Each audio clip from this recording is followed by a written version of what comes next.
Good evening, good evening, good evening to each and every one of you, and welcome to another episode of Living the Liberated Life with Dr. KJ. I am your host. I am Dr. KJ, and I am so excited and delighted that you have decided to join us this Thursday evening. You could be watching all sorts of other things. There's some great things on Netflix and there's some great things on YouTube, but you decided to join us tonight, and I'm excited. We are in the midst of a series entitled Life Altering Experiences. And we are at episode number 5 of Life Altering Experiences. We began our journey speaking to our brother beloved, brother Chris Osborne, who is an amputee. He shared his story of triumph over tragedy. We then spoke with the Reverend Jeffrey Thompson, who shared his experience as a recipient of transplants. He was a recipient of a heart and a kidney transplant. And then we had the awesome opportunity to speak with our sister, Diane Nathaniel. Diane Nathaniel came and shared her battle and her success over beating stage 3 colon cancer, and even her life as a widow. And then our last episode, episode 4, we had our beloved Dr. O. She joined us, and Dr. O told us her story about being a woman who lives with PCOS, polycystic ovarian syndrome. But tonight, family, I wanted to be sure that we realize that life-altering experiences don't only have to do with our health. Tonight, I have another brother beloved. This brother is so dope. He's amazing. He's a friend of mine. We've been friends for several years. I don't even remember. It's over 10 years. We've been friends. We've connected, and we connected particularly. The first thing that drew me to him is his name. And so tonight I get to bring a Lester. My father's name was Eustace Lester. And so I want to honor my daddy and say, I got a Lester to come on the show tonight. And so I'm excited to bring my friend, my brother beloved, who's going to come and introduce himself in his own way. And he's going to share his story and how he's made it to where he is. None other than the Reverend Dr. Mr. President himself, President Lester Ajay McCorn. Welcome, welcome, welcome. Oh, thank you, Dr. KJ. I'm so happy to be with you. Thank you. I'm so honored to carry your daddy's name. Yes, yes. I'm so excited that you, in the midst of all of the things that you have going on, you are a busy man. You are new grandpa, papa. You have beautiful grandchildren. You're a father. You're a husband. Why don't you tell us a little bit about who you are? How did we connect? Great. Well, thank you again for having me on. Yeah, I'm just a poor kid from the projects of Worcester, Massachusetts. Uh, Born and raised in Worcester, third generation Worcester. I third generation AME Zionite. It was my grandmama's church that we joined, the Belmont Street AME Zion Church. I was born in very humble beginnings in a neighborhood that once was a thriving Black neighborhood in Worcester. During urban renewal, a lot of those neighborhoods were uprooted in the late 60s, early 70s. And so my mama moved out with my grandmother to another apartment, and then they gave us first dibs to come back to the projects. So that was some of my earliest beginnings as a young kid. I have one younger sister. She was 7 years younger than me, so she came much later in life, but came up in a very loving environment. I appreciate the joy that many of us know in the African American community of being raised by grandparents. So my grandmother was very much involved. She and my grandfather had separated early, so he was kind of around, but not really involved in our lives. But I knew him. And my oldest son, who you know, William Elijah Benjamin McCorn, is named after my grandfather. So he carries that name with him. But again, very, very humble beginnings. My mother, she did the best she could trying to raise 2 children, but ran into some very difficult circumstances. And of course, at a young age, you don't understand all of this that's going on around you. I mean, I had what I considered a very normal life. And as is the story of many African American families, you don't know how poor you are until you leave, right? So Mm. I didn't know. I mean, I knew we were struggling, but it was still for us a good life. I came up amongst families that were part of a village. In fact, ironically, the housing projects that were built were called Plumley Village East. So Mm. I don't know if that was intentional to carry that name village, but it really was a village. It was fairly integrated, but mostly Black and brown families that were in that neighborhood. So I grew up playing sports. I'm a big sports fanatic. Baseball was my first love, so I played little league baseball and all that. Played football and basketball, and I love school. So I went to a school that was integrated, and this is on the heels of all of the segregation or integration battles with busing in Boston, famous busing. Worcester didn't have it quite as bad. It wasn't quote unquote forced busing, but there were people that were moved, from neighborhoods to attend community schools that were intentionally integrated. So I came up in that kind of environment, and I must say, I always point to my sixth grade teacher, although I had several. So I had an African American male teacher when I was in the fourth grade. Wow. He was Jamaican, Mr. Stadat. Uh, Okay. yeah, he was a short man in stature, but he was a giant of an educator. And I think that was my earliest remembrances of being challenged to really commit myself to the rigors of education. Like he wouldn't allow any of us to make excuses about why we couldn't perform, and he always celebrated us. I remember him. Now in hindsight, you look back, and he was the one that would say things like, "Scholar, you're a scholar," Mm. and he would Mm. celebrate achievement. And having a Black male do that meant the world to me because I didn't have a father. Like my father was not involved Mm. in my life. My Mm. mom got married to my stepfather, but they didn't stay married for long. So that's my baby sister's daddy. I do remember when he left, though, it hurt, it stung because I had seen him as my father. And Right. so it was, separation anxiety of losing a Black male. I don't even remember him saying goodbye to me, and I never really Mm. saw him again and heard from him. So, like many young African American men, you want a father, in your life. But I grew up in church, so I was very active in church, and so there were male role models in my church who took an interest in me and encouraged me along the way.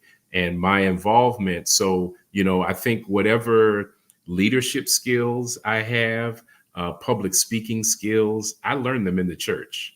Absolutely. That's the Black church, right? They teach you those things, how to stand up straight and project your voice, to carry yourself a certain way. It was a lot about respectability, how you dressed back in the day, those kinds of things. And, leading a pretty normal life. And I enjoyed when I came home from school because my mother was working a job. I would go to my grandmother's house, her apartment. She also lived in the projects. So I go to her apartment with my three cousins. She was raising my three cousins. Their mother died at an early age, and she Mm. basically adopted them, and they lived with her. So we would go to school together and then come home together, spend time. And then once I got my lesson, because my grandmother wouldn't let me go out and play until I got my lesson, did my homework, That's you know, right. thank God for grandma making sure I did my Mhm. homework, and then I could go out and play. And that I did every day. Played, went to the boys club, all of that kind of thing. And then actually, I should mention this part of it because this is really a big part of my journey. In my home church, I was assigned in a Black History program the "I Have a Dream" speech by Martin Luther King, and that became a part of who I was. Uh, Mm. and I guess I was fairly good at it. I used to get called to do this at different events. They have little Lester come up and do the "I Have a Dream" speech. On Martin Luther King's birthday, I would give the speech in public programs and things like that. So by 11 years old, I'm getting pretty good at this thing, Mhm. and so that was when people in my church started saying he's going to be a preacher one day, you know. Mm-hmm. And I was running from that. I was like, nah, I don't want to be no preacher. I want to be a doctor. I want to make some money, you know, that Right, kind of right. thing. You know, You can keep that. yeah, you can have that. I don't want that. So Right. um, at 13 years old, so this is kind of the beginning of the trauma. At 13 years old, I guess it was about 13. My mother picked me up from my grandmother's apartment when she got off work at 5:30, and we went to our apartment. And my mother put her key in the lock, and it didn't work. And it was very embarrassing to her. She's kind of fumbling, trying to figure out what happened.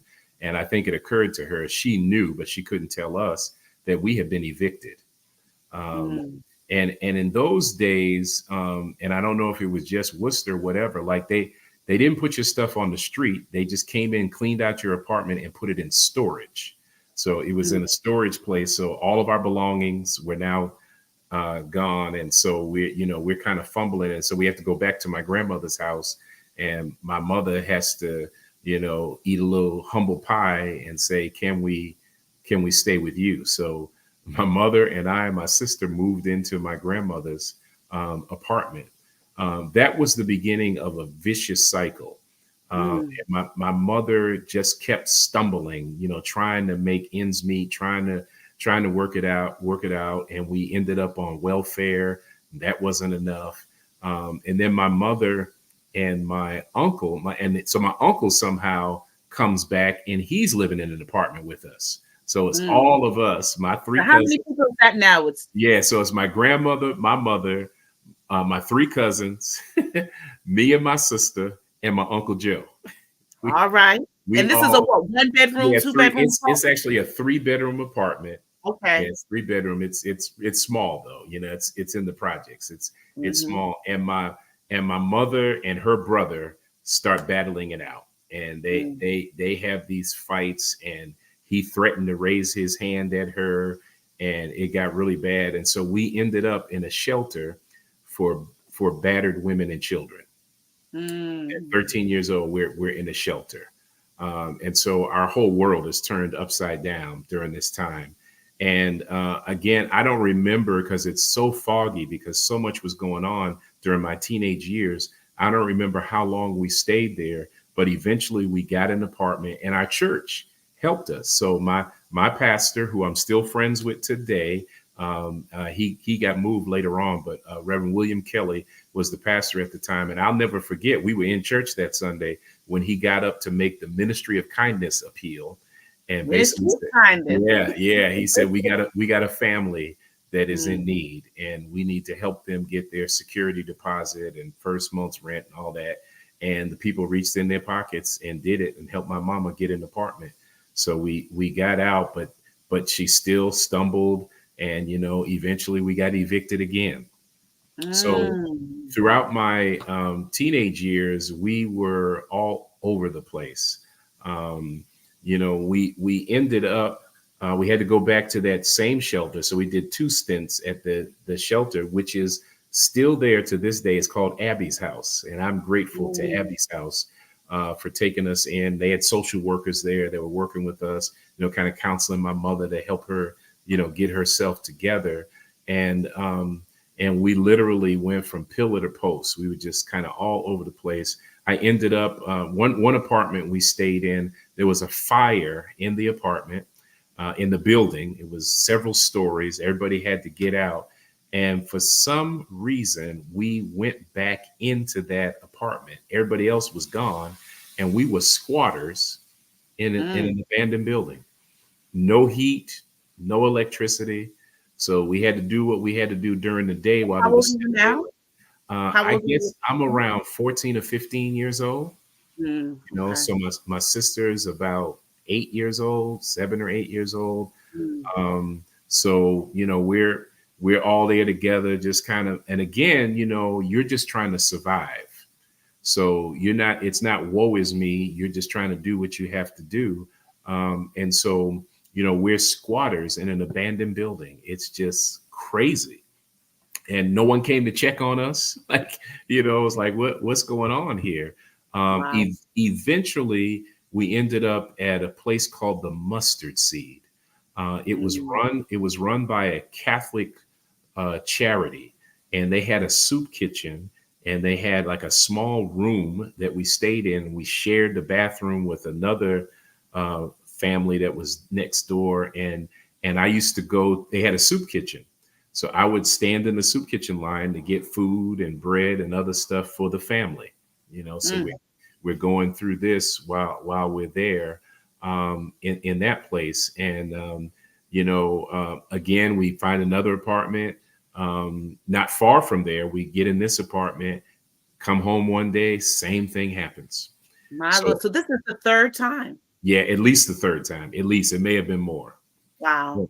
And Wow. I went to a payphone to call my pastor, and all I had was a quarter in my pocket. And of course, kids nowadays don't even know what a payphone is. Right. But I took the payphone and called my pastor, and he asked one question: "Where are you?"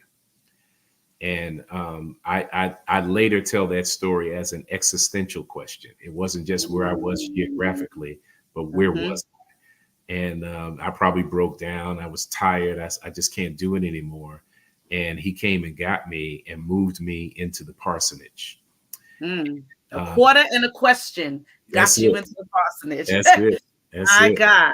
My and God. and Okay. he literally saved my life, moved me in. He became the father I never had. Mm. He and his wife fed me, took care of me. He was rough on me. Now he's a former military man, so he was, the discipline that I did not have. He was beating it into me. I had to make sure that things were clean. I had chores around the house. He made me the church janitor. At one time, Oh I'm clean. my. Yeah, I'm cleaning up the church and that kind of thing. So what's And happened to your sister and your mom during this time yeah, now? so here's the crazy part. They ended up moving into um, um, an apartment building. Worcester has like these triple decker homes. There's some of them in New York. They have, three families in one house, and Oh yes. Mm-hmm. and so I don't even know how my mother connected with these people, but it was a nasty, dysfunctional white alcoholic family. It was a Oh my. mother, a mother. She was the grandmother and a daughter and her two kids, and they just drank all the time. I Mm. mean, they were disgusting. And my mother and sister moved in with them while I'm staying with Dr. Johnson and his wife. And at some point, I think Dr. Johnson was just like, you know what? Um, your mother needs to get some help. But if she won't do it, we're not going to take responsibility for you. And one day, I don't know if he was mad at me or whatever, but he brought me back to that place. And so Oh wow. I moved into this place with this family, and it was just horrible. It was Wow. horrible. But we're all living there together. And all this time, I'm still in school. So that's the So other you're in time. high school now. You're I'm in high school. I'm in high yeah. school. And my classmates have no idea what's going on. They don't Mm. know because one of the things I learned from my mother would not be honest and ask for help until it was too late. And so she had a sense of pride about her. So Yes. we would get clothes from like Goodwill and stuff like that, hand-me-downs. People would give us stuff. Dr. Johnson somehow got to the storage place. He convinced the people, because you weren't supposed to go in there until you paid the fee to get your things out of there. Somehow Dr. Johnson convinced the people to let me go. And for the first time, I'm seeing my belongings, in Wow. boxes and stuff. And so I got enough clothes out of there, to put on appearances. So I'm going to school, and they're cleaning my clothes are clean. People can't really tell. And I'm going through the routine. And You're I still tell doing your schoolwork, you're still doing your homework, still passing your exams, all of that good stuff. I'm trying, I'm trying to the Right. best of my ability. I found out later on that my pastor went to talk to my guidance counselor and said, look, Lester's going through some things right now. So if you see him, being unusual, if his grades are slipping, or this is what's going on in his life, Mm-hmm. and And apparently, I didn't find this out till I went back to visit my high school. When I'm in college, I go back to visit my high school. And one of the teachers says to me, I'm very proud of you. You're doing well because when you were here, you were from pillar to post. And I'm like, how did Mm. you So know? they knew. Yeah, They so knew. Wow. apparently some of my Wow. teachers knew. But Mhm. I'm playing ball, so I'm on the basketball team. I'm doing regular stuff, and I'm still going to church. Although there were times when I kind of got disgusted and didn't go to church, and then I run into somebody. In fact, You one ain't go to church and you living in the pastor's house? What you well, no, mean? so this is no. So I'm sorry. I'm jumping around. I'm back now in the apartment with the white family. Oh, okay. Okay. Yeah, With the so white family. I'm with them. One day I left school. I guess I was just disgusted, and the preacher steward saw me. We call him Uncle Wiley, and he sat me down in his car and lectured me, which seemed to be hours. It probably wasn't that long, but he basically Mm, said to me, "Lester, you have too much potential. You're smart. mm. You got a whole life ahead of you. Get your butt back in school." Wow. He gave me that lecture, so I went back to school. And Fast forward. I think we all need a preacher steward in our life that'll tell us that, because I think so often, Yeah, even in each of our journeys, we have moments where we know we have a lot of potential. We know it, right. but we allow the external things that are going on in our lives to hold us back. And we need someone to just pause and say, you've got too much potential. That's right. You need to get your butt back to school, back to work, Yep. back to wherever you need to be, right? That's Yeah. exactly right. That's exactly right. Yeah. So Uncle Wiley got me straight that day. And I tell people the three constants in my life that kind of saved me, they became my safety nets, were church, school, and sports. Those are the things that kind of kept me, because a lot of my friends were getting in trouble, experimenting with drugs, all that kind of thing. And Sure. I never got in the trap. It's only the Mm, grace of God that I didn't get caught up. And I was in the streets all the time because I really didn't mm, have a place to call home. So I'm living in the streets. Basically, I'm only going home to go to bed. You know, mm. I'm getting little jobs here and there. So I worked after school jobs to get a little bit of money. And I'm now the breadwinner for my family. You know, Wow. yeah, I mean, I'm it. My mother never really got back on her feet with a stable job. So we're collecting welfare. I'm making a little extra money so I can get some of the things that I want, as well as support the family. So I'm also learning some good skills, like how to show up, to a job on time and to do your job, and to Mm, be governed by a supervisor. All those kinds of things I'm learning. I actually worked for Equifax when I was in high school as a mail clerk mm, before mm. I even knew what.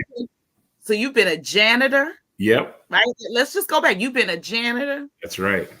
You've been a Mail. messenger, Yep, a mail mail, clerk. right? Yep, Okay, all mail right. clerk. I'm just tracking. I'm tracking as we're Yep. going through your Bur- story. Mhm. Burger King. I worked at Burger King. I worked at Don't Friendly's. tell me you on the fries. You on the I was fries? on the fries, girl. You start in the back washing dishes, and then you work your way up so you can take orders. So Right, right. but yeah, first you're cooking in the back, and then you go to the front to take orders and that kind of thing. So Wow. yeah, so I'm taking money, that kind of thing. So I'm learning some skills, but all the time I'm struggling and don't realize how much I'm struggling. You know, and what I should say is that I realized later on that my mother was really struggling with mental health issues. She was depressed. Mm, My mother that was is, depressed. She was mhm. depressed and couldn't get out of it. And there is a history of mental health issues on my mother's side of the family. So I think that stuff was presenting itself to her. It became exacerbated by these crises that happened. And there were times she just couldn't get out the bed and just do what needed to be done. And Yeah. somehow, again, by the grace of God, I'm still pushing, Mm. still pushing. So by the time I get to my senior year of high school, I get elected president of my senior class. Come on, you better be the president. Yeah. So, Right. So this is my life, right? I'm a student leader. I mean, back to my junior high days, I was elected president of my junior high class. All the way through. I'm involved in student government. Again, it's the church, right? The church taught me how to be a leader.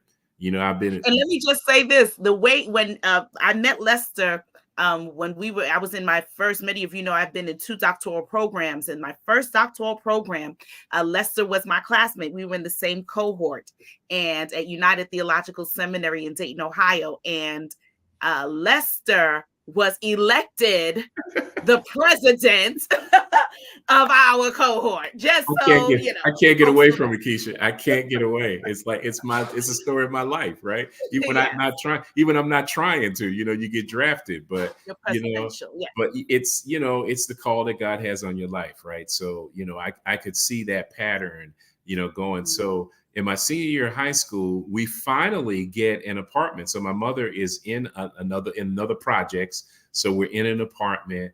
And it's time for me to think about what I'm going to do with my life. And I'll never forget my presiding elder's wife, now Bishop Warren Brown. You probably know their daughter, Anita Brown Bullock, who's a member of Greater Cincinnati. Absolutely, absolutely. Yeah, Anita was actually my high school sweetheart. Mhm, Yeah. mhm. So I'm close to the family. I'm talking to Mrs. Brown one day, and she's like, "What are you gonna do? When you graduate?" I was like, "I don't know. I'll probably go to one of these local schools here, Worcester State or something like that. I don't know." Mhm, mhm. And she says to me, "Have you considered Morehouse?" I was like, "Morehouse? What is that?" And she So said, you've never heard of it? "No, I mean, I don't have anybody college educated in my family. No one is Yes. college educated. I don't know about HBCUs. I'm in Worcester, Massachusetts. Like, Yeah, yeah. yeah, like, I find out later on there are a couple of people in Worcester who went to Tuskegee and, places like that. I met a guy from Fisk who worked in the Big Brothers, Big Sisters program. And so I'm curious, but I don't really know and didn't see myself, going to an HBCU, leaving that far away from home to go to college. And I said, "Well, tell me about Morehouse." She says, "Well, that's Martin Luther King's alma mater." She immediately got my attention. Like, That's what? right, because you the Martin Luther King speech speaker, What? right? I'm like, Dr. King? That's where he went to school? Like, okay. Right. And then she says to me, "It's an all male school." I was like, "Oh, no, no, no, I'm not. No, no, I'm not." Why they call me to know all male Hey, school? I don't see that in my life. That's not. And then she says, "Well, Spelman College is across the street." Oh, Spelman, it's all women's school. I said, "Oh, okay, all right." And then what's so ironic is she starts talking to me about Benjamin Elijah Mays. First time I Mhm. hear his name, she said, "Dr. Mays, who he had just died." And she said he was the famous president of Morehouse, blah, blah, blah. So, of course, I find out later on he's Dr. King's mentor.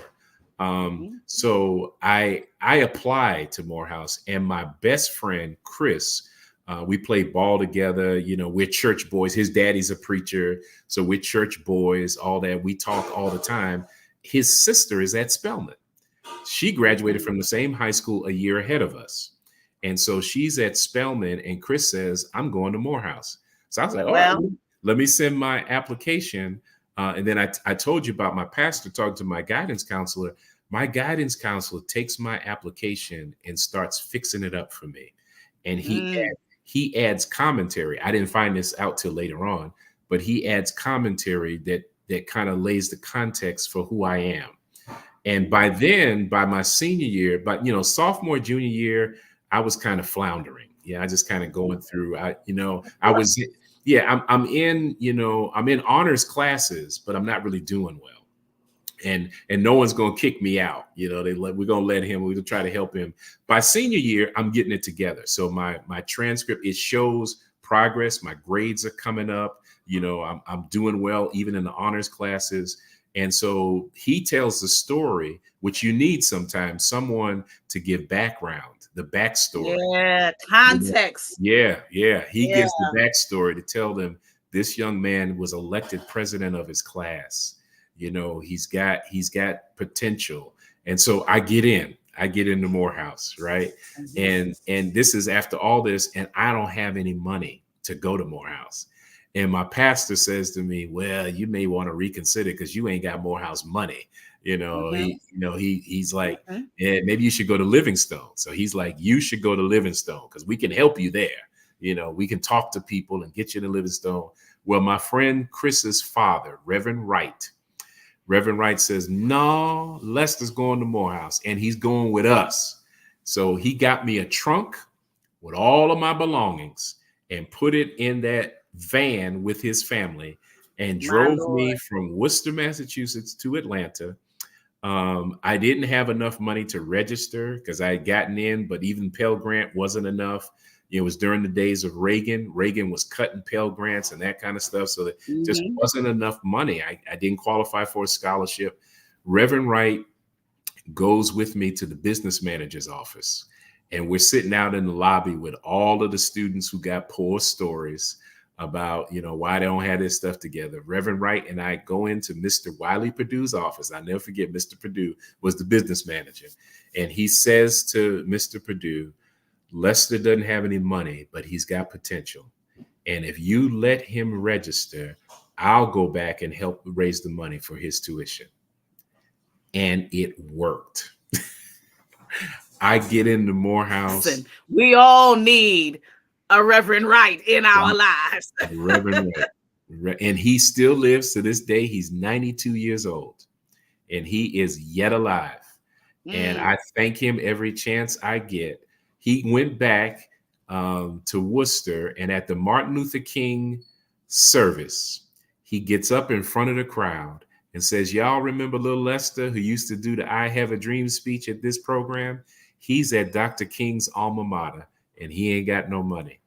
And those people reached in their pockets and gave an offering and they sent it to Morehouse to pay my tuition.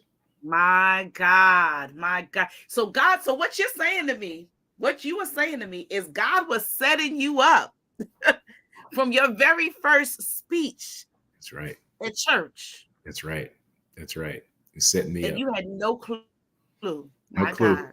And listen to this, Keisha. I go to Morehouse now. I ain't got nothing. In fact, I lived in the infirmary my freshman year because all the dorm rooms were taken up. There were a few students who came late who had similar stories, didn't have any housing. They turned a portion of the infirmary into a residence hall, and that's where I stayed freshman year. But don't you know, catch this, I was elected president of the freshman class at Morehouse. Not of the infirmary, not of the infirmary ward. From the infirmary to the presidency. You understand? Okay. Here we go. Yeah. So I only go back my freshman year. I'm getting homesick now. So for Thanksgiving, I go back home, just for a little while. I take a Greyhound bus from Worcester from Atlanta all the way to Worcester. In that about bus. Them Greyhound buses. I took Greyhound bus all the way from New York to Nashville, so I know. You know. Yeah. But when I got back home, I realized that was not the place for me. That I had to go back. There wasn't anything for me in Worcester, and I needed to go back. And basically, the only other time I went back after my freshman year, I went back because I really didn't have anywhere to go. Let me back up. Thanksgiving must have been my sophomore year. Thanksgiving sophomore year, one of my classmates comes to me and says, hey, there's a city councilman here in Atlanta who I know. His wife used to live, he's from LA. His wife used to live in LA. I know their family. And they're having some people over for Thanksgiving. They want to have college students who can't go home to have dinner with us. And that city councilman's name was John Lewis. Fiskite? Okay. Listen. So we go to John Lewis's house. I don't even know who he is. Right. I'm 19 years old. I have no idea who John Lewis is. And he starts sharing his story with us. He pulls out pictures of stuff and telling this story. And he says to us then, He says, I'm actually thinking about running for Congress. Mm. And I'm so impressed with this guy. I was like, sign me up for the campaign. How can I work? So in 1986, I worked on his campaign. No one gave him a Wow. chance. No one gave him a chance to beat Julian Bond. He ran against Julian Bond, you know, Mr. Hmm. Debonair, good Yes. looking, Yes. the voice, Julian Bond. Yes. Hmm. Everybody just assumes Julian Bond is going to get elected to Congress. Well, as God would have it, Julian Bond had a little bit of scandal in his life. There was all kind of stuff that popped up, and they ended up electing John Lewis to Congress Yes. in Wow. 1986. And of course, I found out the Selma story and all of that. Ironically, I'm in Rock Hill, South Carolina. When John Lewis was on the Freedom Rides, the first place he got accosted and got his head beat in was in Rock Hill, South Carolina. Wow. We don't realize how things just connect, and It all, right, it and all, and how we're entertaining. At the as you were speaking about you going to his home and having dinner, angels unaware, right? That we just don't know who we're in the presence of from day to day. And sure, you may not be invited to the home of a John Lewis, but the people that you're in, they're in your cipher, they're in your circle of influence. We often take them for granted until they're gone, right? right. And so I think that's a great point for us, for those that are watching, those that will watch, just to acknowledge the fact that there's greatness among us and we don't even know it. That's right. Yeah. Yeah.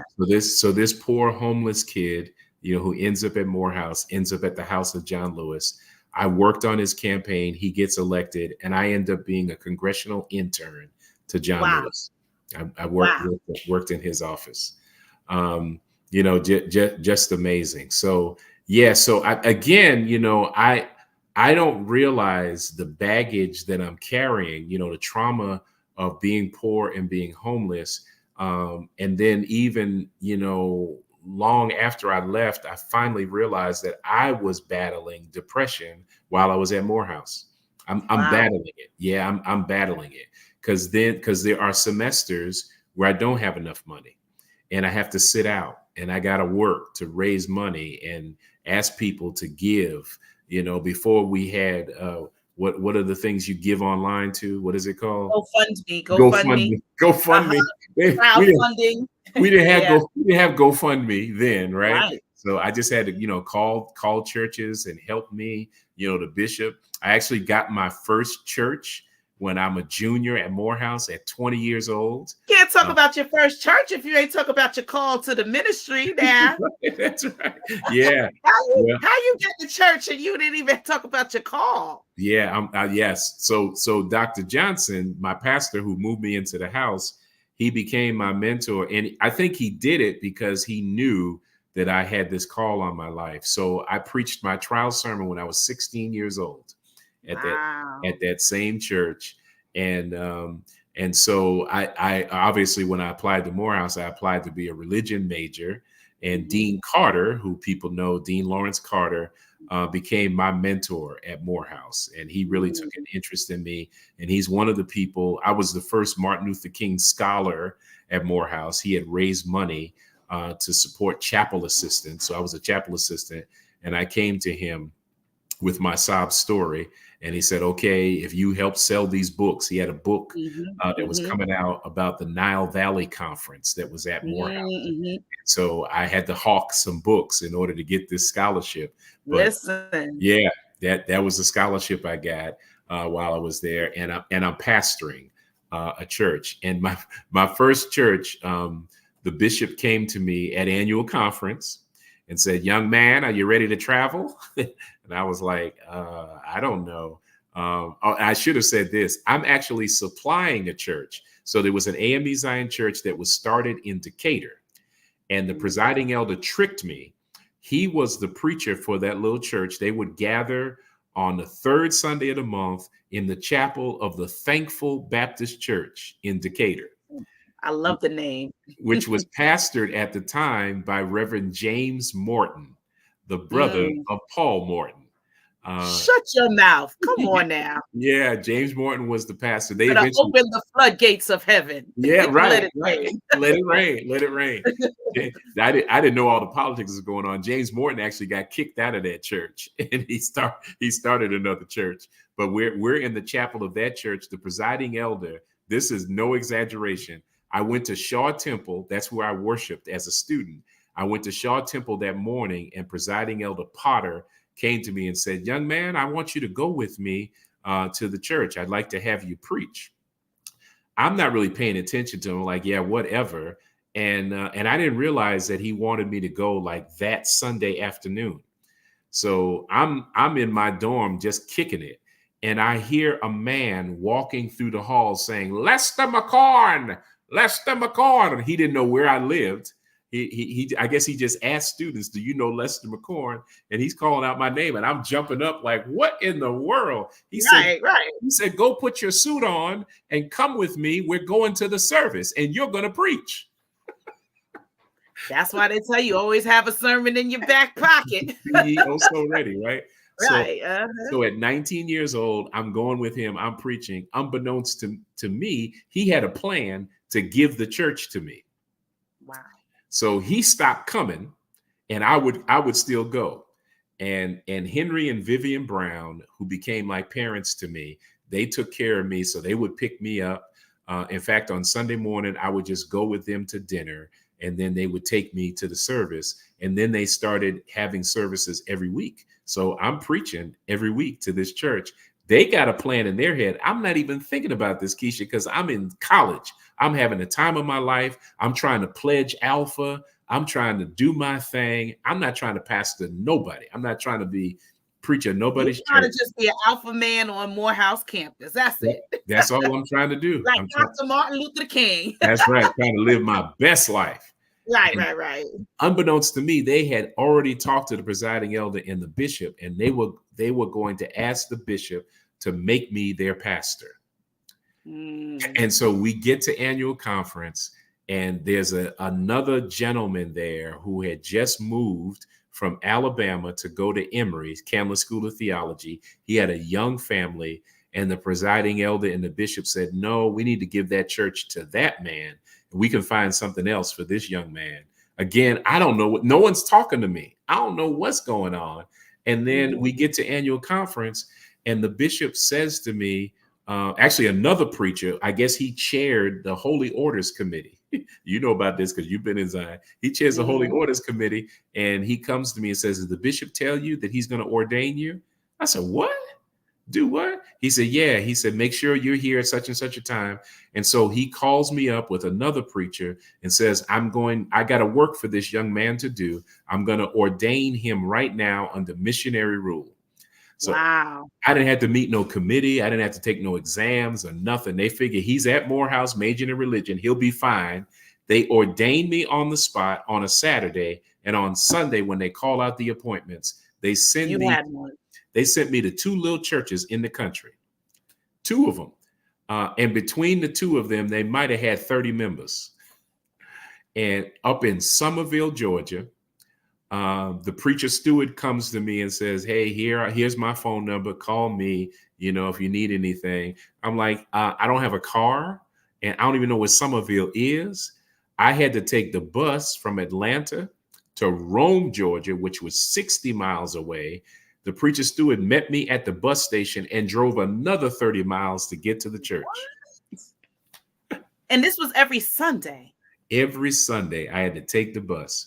So this is back in the day, we had no Zoom. You couldn't be like, we're gonna have a Zoom meeting. We're gonna have right. You got to be there to get your little check because they pay you on Sunday. So you get your little check. They would feed me. So I go back. My roommate and my classmates in the dorm were happy to see me come back on Sunday because I had home cooked meals with me. Aluminum foil plates coming in the dorm. Yeah, I had like a box full of food and stuff. Yes.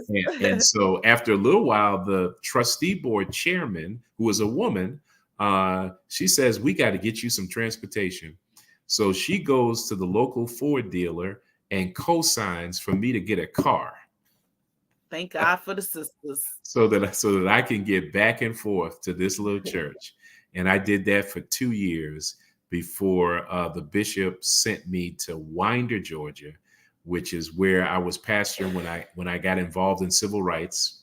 I'm still working for John Lewis, and so the spirit of John Lewis is on me. I'm leading protests and all that. And then I meet this pretty young musician, this pianist, at this other AM Design church down the road.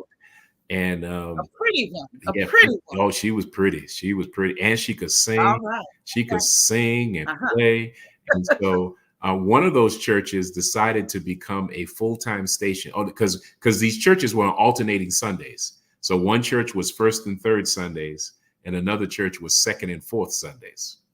And so after a while, one of the churches decided that they wanted to be a full-time church meeting every Sunday.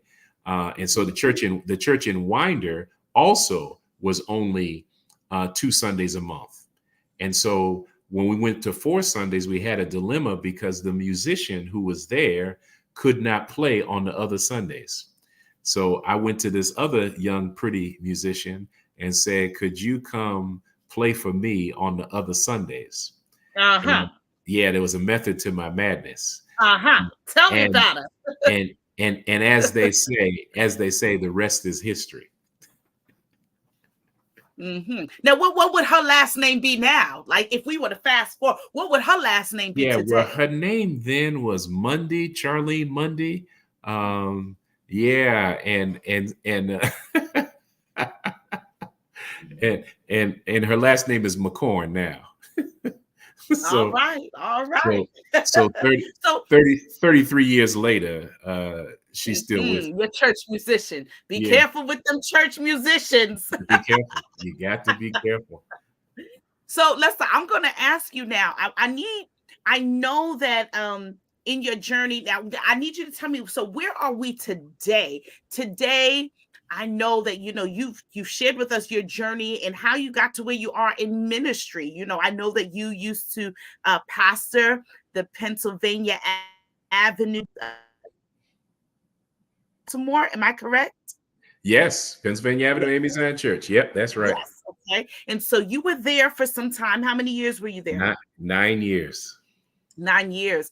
And then what happened? So interesting. So I was in this great doctoral program with a young lady named Keisha Agard, and I was elected president of that group too. And I when Dr. Hicks, who we love and adore, Dr. H. Beecher Hicks was our mentor in the program. When he decided to leave, he made a commitment that I'm going to stay with the program 2.5 years. When my time is up, I'm done. I was drafted to take his place. Yes. So I became the next mentor of the group along with his son, Ivan. So I'm teaching this and I'm loving it. Like, the education is really what I wanted to do. Incidentally, when I was a student at Morehouse, I should have said this part of the story. As much as I love Dr. King, when I got to Morehouse, I fell in love with Benjamin Elijah Mays. I knew his legacy and understood him as a preacher and scholar and college president. I said, and Dean Carter knows this because he still tells me this story. And his wife actually to this day says that I'm her favorite chapel assistant. of all the chapel assistants but she saw something in me then, and she remembered me saying that I wanted to be a college president one day. So while there, I finished the D-Min program. I'm teaching in the program, and I still have this itch to go do a PhD. I had started a PhD program when I was in Chicago and didn't finish it. I was feeling bad about it. And that's when Ivan called me and told me about the Gardner Taylor Fellows. He was like, just come on and do this D-Min. So I did it, but I still wasn't satisfied. And don't you know, in January, in 2017, I started the PhD program at Union Institute and University with a specialization in Martin Luther King studies. I get a call January, February from one of my former classmates in the PhD program at Garrett, where I was. It's a white brother, United Methodist preacher. He says, hey, Lester, they're looking for a president of an unnamed HBCU. I won't say what school it is.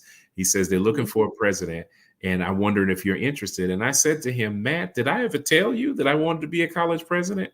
Like, Matt and I were cool. He lived in Nashville, so he would actually fly to Chicago every week. He would fly. He would fly to Chicago on Southwest to Midway, and sometimes I would drive him to the airport. So we'd have a chance to talk to each other and just developed a great bond. But I don't remember ever telling him that I wanted to be a college president. And so he said to me, he said, no, you never told me. But when they were describing the kind of person they were looking for, I thought about you. And Keisha, it brought all of that stuff back up again, all the things that I dreamed about. Yeah. And so I was like, okay, so if you don't mind, I want to put you in touch with the person from the Black College Fund and the board chair and all of that. So we're having conversations. I decided to submit my stuff. I remember when I told Charlene about it, she was like, why are you acting surprised? She said, when I met you, you were talking about being a college president. So I was like, yeah, I guess you're right.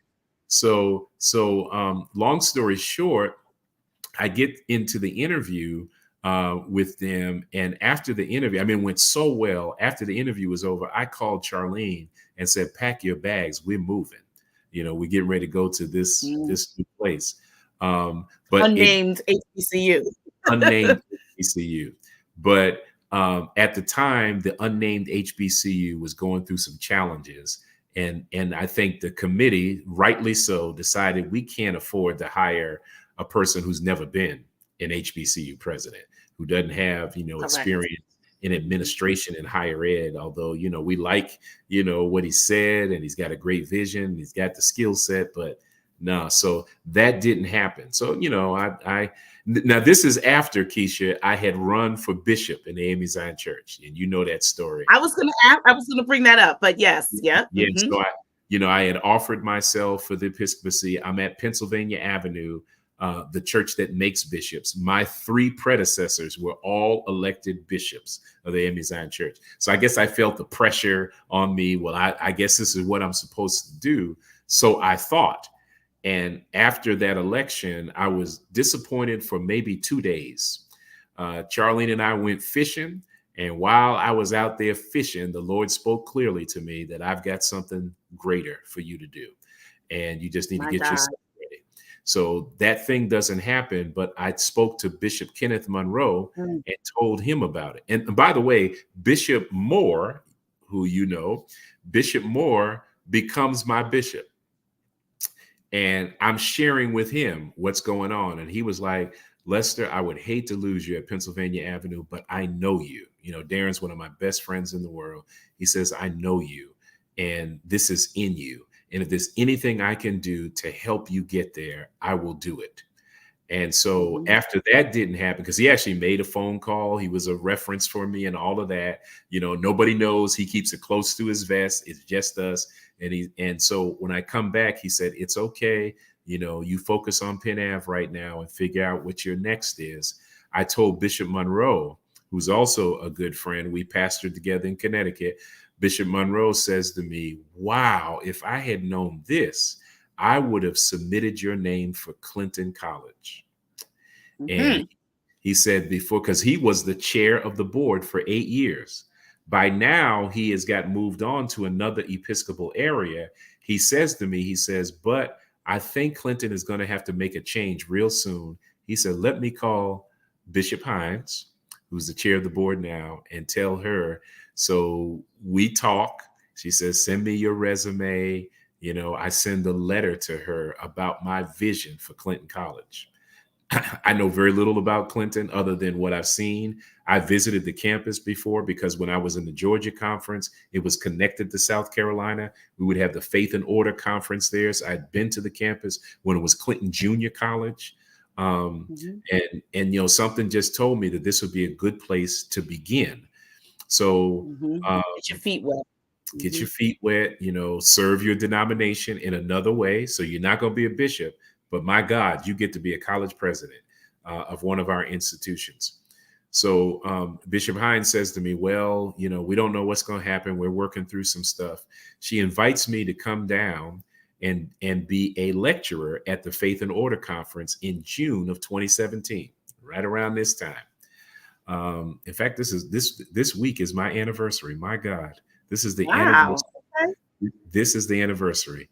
I on Mm. my way down, I'm driving from Baltimore to Rock Hill, South Carolina. I get a call from Bishop Hines, and it's nighttime. It's probably like 8:30, 9 o'clock. She says, "May I speak to the acting president of Clinton College?" I say, "Excuse me?" She said, "The board just had an emergency meeting and we had to remove the president, and I submitted your name and the board voted unanimously to name you the acting president of Clinton College. I need you to My come God. I need you to come to my office tomorrow and get the keys to the president's office." Say less. I'm on my way. I'm on my way. I'm on my way. And so I get in there, Keisha. I met with her first, and she kind of shares some things with me. I can tell she's anxious because this is a crisis now. They don't know what they're gonna do, and I got to go face these people who also don't know what happened. The staff and everybody, they're like deer in the headlights. She brings me in and introduces me to the staff. They pull the whole staff together, and she says, "Look, we're going through some things, but this is your man right now. This is your president. I want you to work with him, do whatever you need to do to stabilize this situation, and we're going to be fine." And she leaves. She leaves the room and says, "I'm going to let you talk to the people." So this is where the pastor in me comes up, right? So I'm pastoring these people. Like, I know you all are grieving right now. You lost your president and you don't know what happened and why it happened. Not only was the president removed, the dean was removed, and the CFO was removed. Mm. The CFO, Mm. they found out that the CFO was not at wrong in any way. So she was allowed to come back maybe a week or two later while they're doing the investigation. But here I am now, a college president, and I have to go back. So I meet with them, try to lay out a short-term plan of what we need to do going forward. And I go back to Pennsylvania Avenue on Sunday morning, and I got to do this twice because we've got 2 worship services. I ask people to remain after service. I have an announcement. And I say to them, "I've just been elected unanimously to be the president of Clinton College." Woo, that's wonderful. Great. And then in the next sentence is, "The 3rd Sunday in July is my last Sunday." Oh, and One, this is around the time. So we're at the end of June. that's right. So we have 3 weeks. Basically to move, and so I remember like yesterday, there's one woman in the back that just yelled, "No!" And so then I've got to, hug people after service. I got to do it twice, all the crying and all of that, and it's just like, this is it, I'm getting to This is live. what you've been prepared for, right? And Right. so I need you to share with us a little bit about that, because present company included, I'm speaking to me, right? I don't do these shows or these just for everybody else. Sometimes the Mm, guest or the situation hits home, right? And I often say that the meantime is a meantime, yeah. right? And I often also say that nothing we go through is wasted. And so when I look at your story, I hear your story, I hear about the things that you've gone through. And the word of God tells us that all things are working. They work together, right? For the good of those that are the called. And sometimes I look at my story, I look at your story, and I know when we're in the midst of this stuff, we don't know how they're going to work for our good. We have no clue, because we are in this tough season. When you were sitting as a squatter with your mother and your sister in that apartment, when the doors wouldn't open because of the eviction, when you were at Abbey House, you would have never thought Never. that however many years later that God was working that together for your good, right? And so, what do you say to the brother, the sister that's watching now, or will be watching, or even to a person like me who is just like, listen, I've had trauma and drama in my life, right? And I'm in the meantime waiting for the manifestation of what God promised, Yep. what God has planted in my spirit as a desire. Because his word also says that he will grant us the desire of our heart, right? And so here you stand, a recipient of your heart's desire that you didn't even share with folks. You are now president. Even how many years is this the anniversary? How many years? 7 years. 7 years later, you are now the president. You are 7 years in this presidency. You walking now, you've been walking this road for a little while. What can you share with those of us that are in the meantime? Yeah. Well, number one, God's plan is true. And whether we see it or not, God has a grander plan. Our job is to be obedient and to give our best in whatever that plan is. Because it's all, number one, it's all for your good. And secondly, it's in preparation for the next season. And even for Pennsylvania Avenue, like me running for bishop was getting them ready, right? They had to, because they didn't know whether I was going to get elected or not. And even though they had been through it, they hadn't been through it in 16 years. Proctor had been there for 16 years as their bishop, and then I'm there for another 9 years, right? So they're thinking, we got time. You got a whole group of people who have joined. We had a little conversation, off screen, talking about how the AME Zion Church works, and that pastors move. And so, some of them know it, but a lot of those people, they joined because of that local church, because of that pastor. They don't know.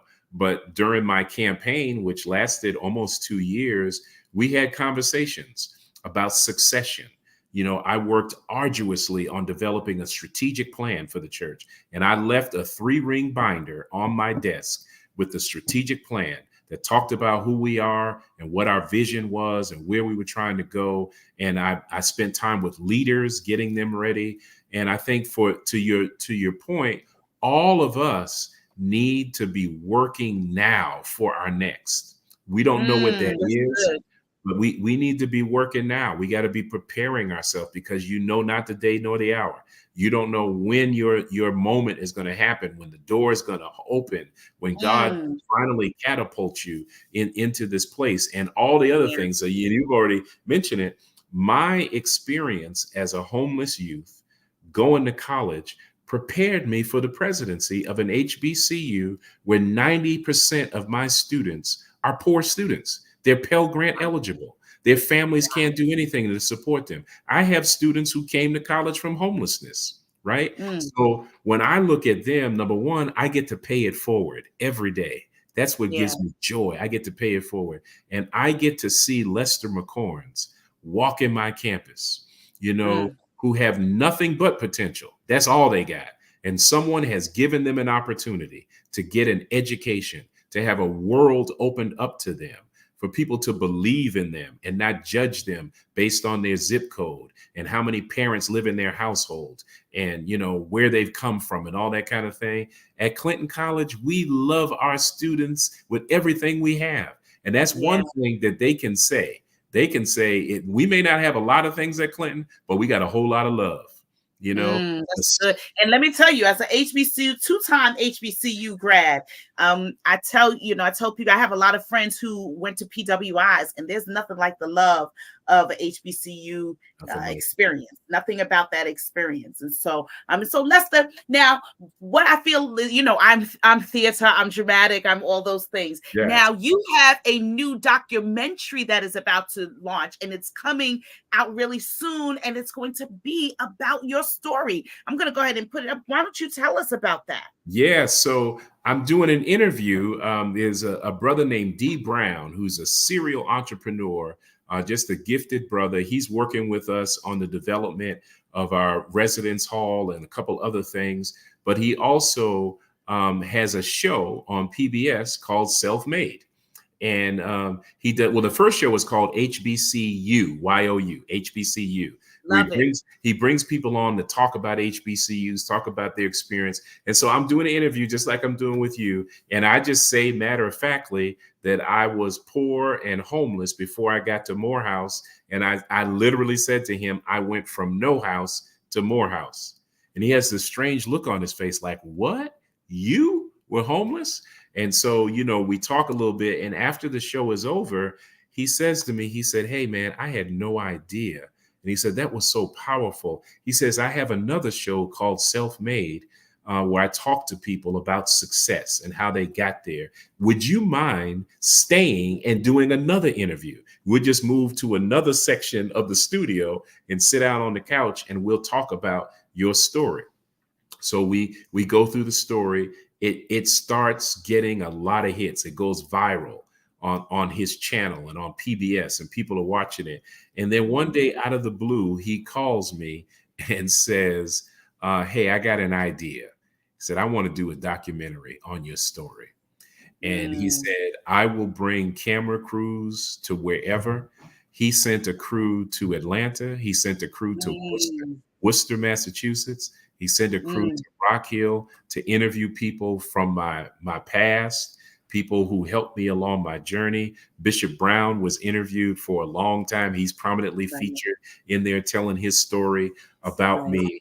And first of all, I'm blown away that this has gotten to this point, and it's just so moving. And so he says, I want to do it. So he gets it done. Our friend Omarosa is one of the producers. So she's helping him work. She's there in all the interviews, doing all this stuff, putting it all together. And so they call me one day and say, it's done. And we're getting ready to put it in theaters. We're going to have showings of it. So we had a showing in Rock Hill. I was just overwhelmed by the outpour of love and support that came to that. And then he has it on an app. Thank you for putting it on there. So you can go to Self-Made TV. They actually have an app, Android and Apple, where you can download the app and watch the documentary. It's about an hour and a half documentary. It is a very powerful story. I get moved every time when I watch it because, I go back and think about my own journey. But to your point, it's a story of struggle and triumph, that how even when you're in insurmountable circumstances, God puts people in your life to help you reach your destiny.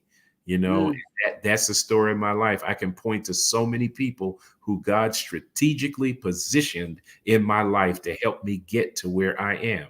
Even my story to become a president is unheard of, right? I came through the back door. I was never a dean. I was never a provost. I wasn't even a vice president of anybody's college. All I had was a desire and a dream, but God was preparing me for it. Yes. And people laughed. I'm just going to be honest with you. People laughed when I went to Clinton because no one had paid attention to Clinton College. It was this little school in Rock Hill that nobody knew of. Even now, when you bring it up, they're like, that's an HBCU? How come I ain't never heard of that school, right? But now the story is changing. We now have built an academic center for excellence. We built that for over $2 million paid in cash. It has a nursing simulation lab in it that started our new Bachelor of Science in Nursing board certified program. We converted our library. The library was the newest building on campus, but it was a ghost town. No one was coming. It was only half stocked with books. I had the crazy idea. Let's take all of the books out of the library and turn it into a digital library in Learning Commons. It is the hottest space on campus.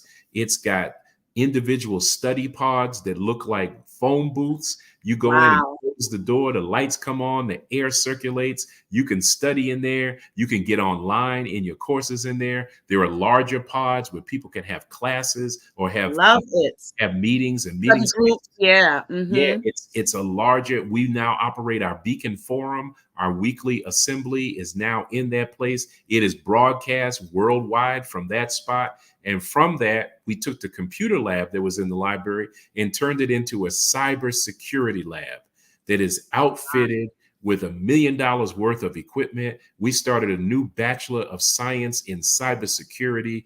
Students will graduate from that program making $110,000 a year in that program. It is going to be one of the best state-of-the-art programs in the state of South Carolina, right there at Clinton College in Rock Hill, South Carolina. And so what you're saying to me, my God, I'm trying to hold back tears and emotion because so often, they say do not despise, small all beginnings, right? And because you were obedient to your call, because you pressed, because you endured, right? Your seasons of lack, your seasons of woundedness, your seasons of depression, your season of disappointment, right? Because you've had all of those.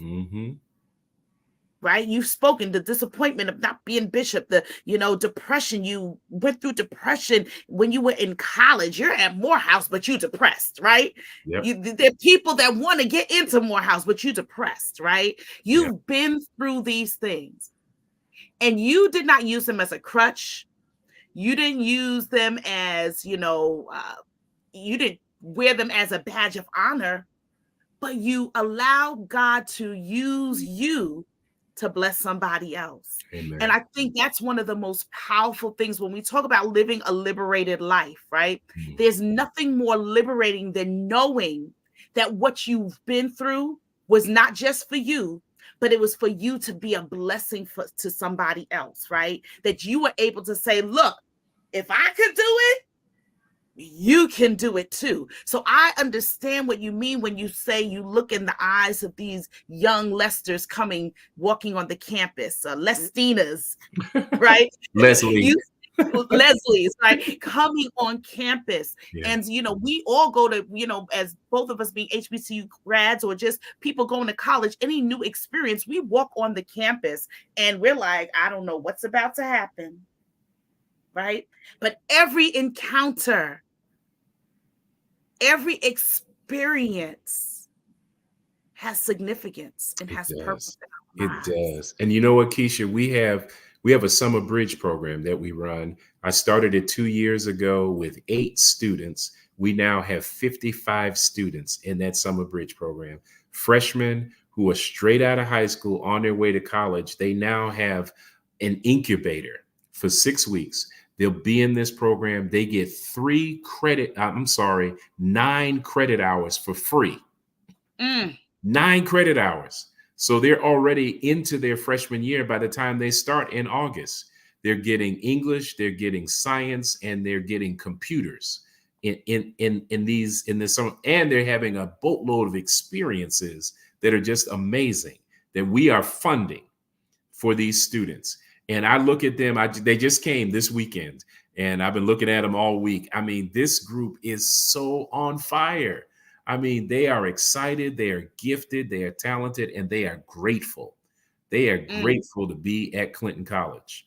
And so it's just so gratifying.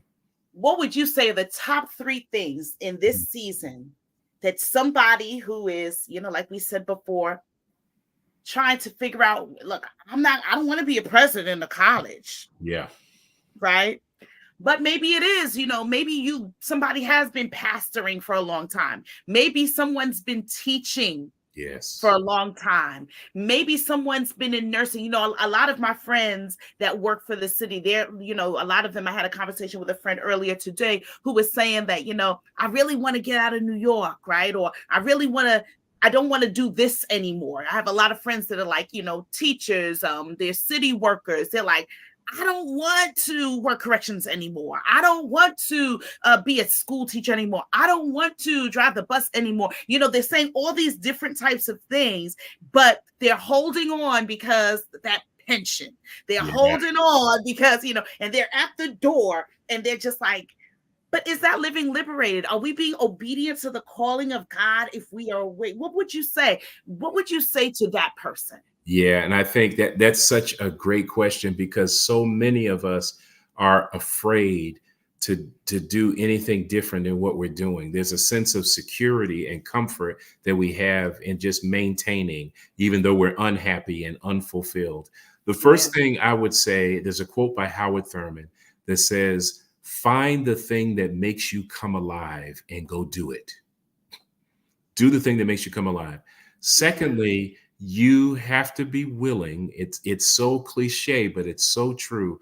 You have to be willing to leave your comfort zone, right? That's where the best is. The best, like any athlete you talk to, any great person, in whether it be in theater or arts or in industry, they will tell you that they only got to be the best because they were willing to be stretched, to do something different, do something out of the ordinary. That's the thing that I would encourage people to do. And then the last thing I would say is, don't feel like you can only do one thing. Mm. To your point, so many of my pastor friends are unhappy and unfulfilled because Yeah. somebody told them that this is the only thing they could do. And Mm. now they're stuck. A lot of I can't tell you how many pastors have said to me, off the record, I wish I had the courage to do what you did. Yeah. Mm. Some of them say tongue in cheek, I can't stand you. You look Mm-hmm. so happy now. You look so fulfilled, right?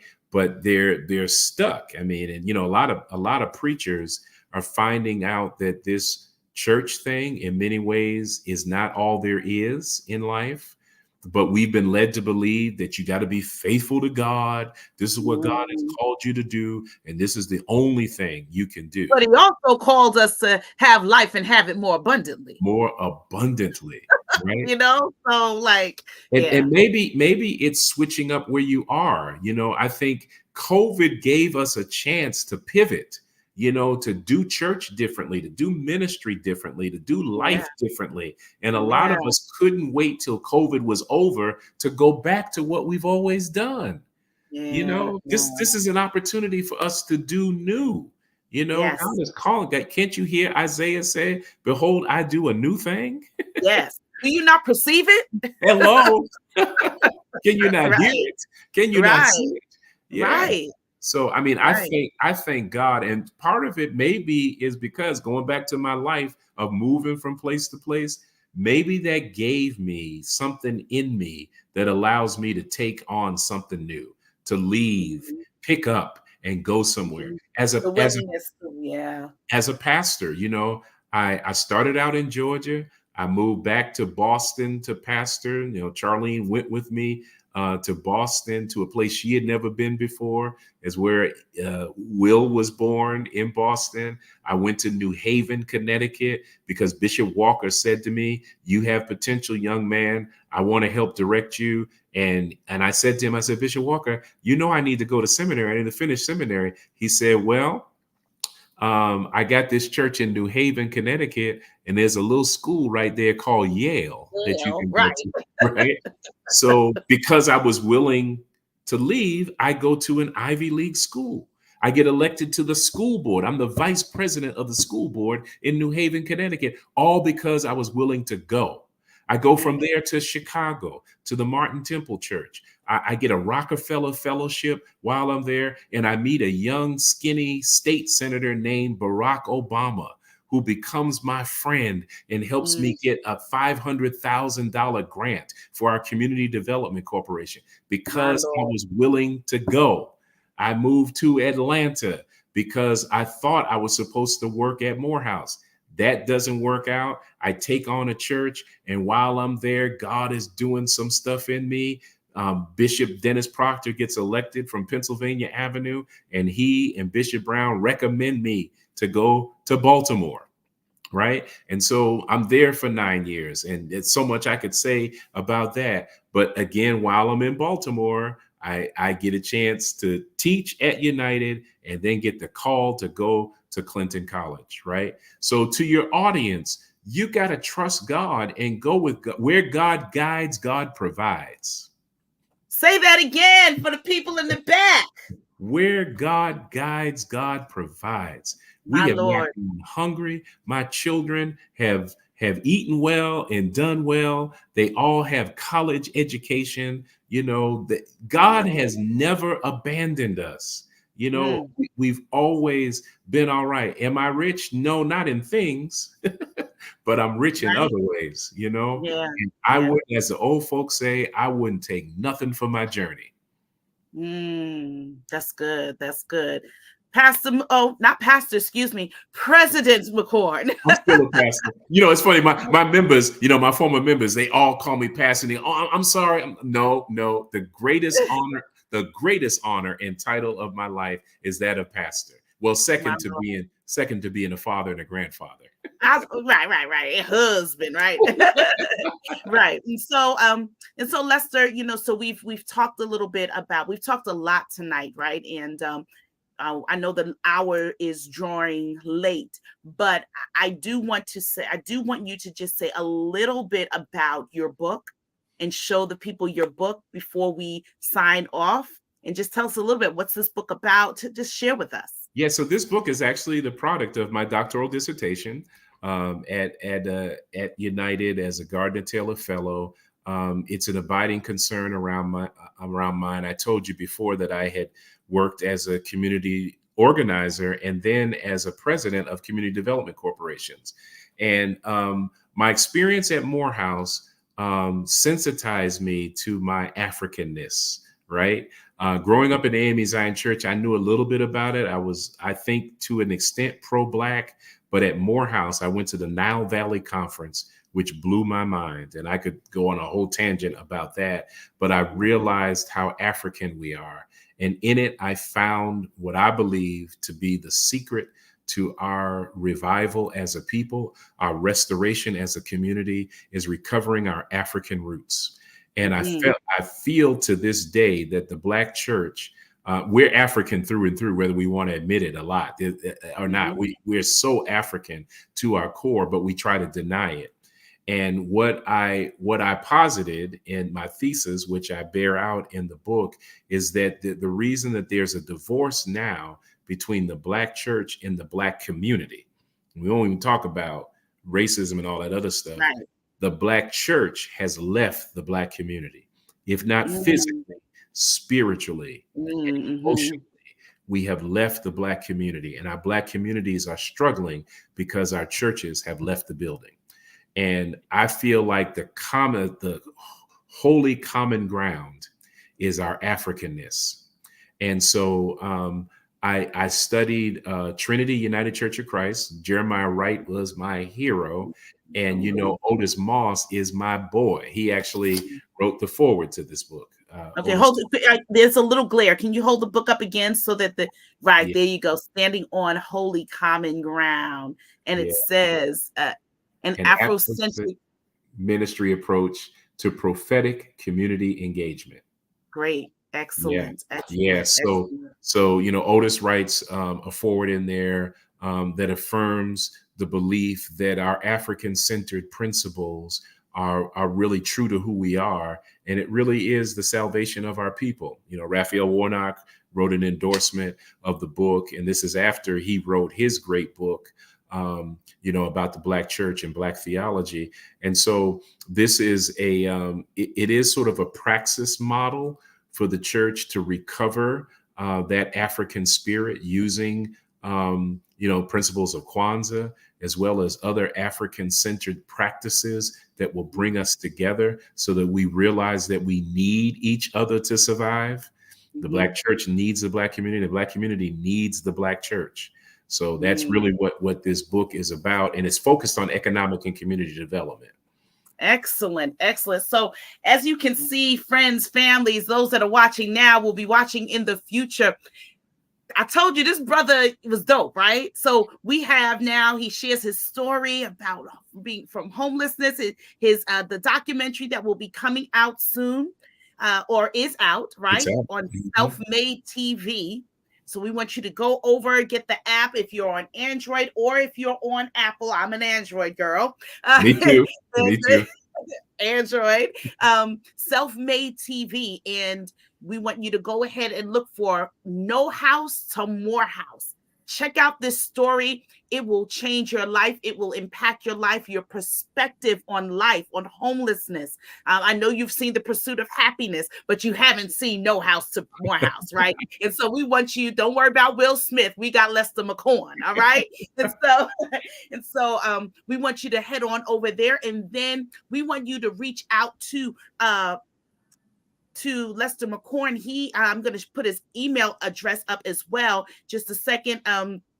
This is his email address where you are able to contact him, dropping him email, let him know that you are interested. You want to get your hands on Standing on Holy Common Ground. I need to get a book. I didn't get a book yet. I don't know what took me so long, but I need to get a book. And I'll sign it for you. Yes, I need it signed, right? And so we want you all to go ahead, check him out, catch him at his Gmail account, lmccorn@gmail.com. That's L McCorn. And you can go ahead and get the book. The book is Standing on Holy Common Ground. And if you have a youth, a child, a young person in your life that needs to go to college, listen, we are all about, if any of you follow me, you know me, I'm all about the historically Black college experience. Now, I want you to go to college, period, right? You can go to PWI, you can go to a CUNY school here in New York, a SUNY school in New York. You can go to any of these schools, these colleges or universities, but there is something special. Amen? There's something special about a historically Black college experience. And President McCorn, Lester McCorn, is the president of Clinton College in Rock Hill, South Carolina. All right. And we want you all to go ahead to the website, check it out. If you have a young person that's interested in nursing, if you have a young person that's interested in cybersecurity, he just told you about 2 phenomenal cutting edge experiences, programs that are happening right there at Clinton College. So you do not want to miss out on this opportunity. If you need a tour, contact him. You got his email address. If you want a tour of the college, bring a young person. The summer is here. It's a great way to expose our young people. And not only is it a great way to expose them to HBCUs, but to a part of their history. So we want you to go ahead. We encourage you to go ahead and see what's out there. My brothers, my sisters, I'm going to have Pastor McCorn, yes, Pastor McCorn, share with us his last liberating thought. And before he does that, I just want to encourage you to make sure you subscribe to Living the Liberated Life with Dr. KJ. Listen, it's free. It is free 99. All you got to do is click the button that says subscribe. Subscribe. Check out some of our old videos. Check out some of the newer videos. Check out our videos. There's a plethora of information, plethora of perspectives, ways that you can enhance your life to have a more liberated life. And so I want you to tell a neighbor, tell a friend, subscribe today to Living the Liberated Life with Dr. KJ here on YouTube. Pastor McCorn, President McCorn, give us your last liberating thought.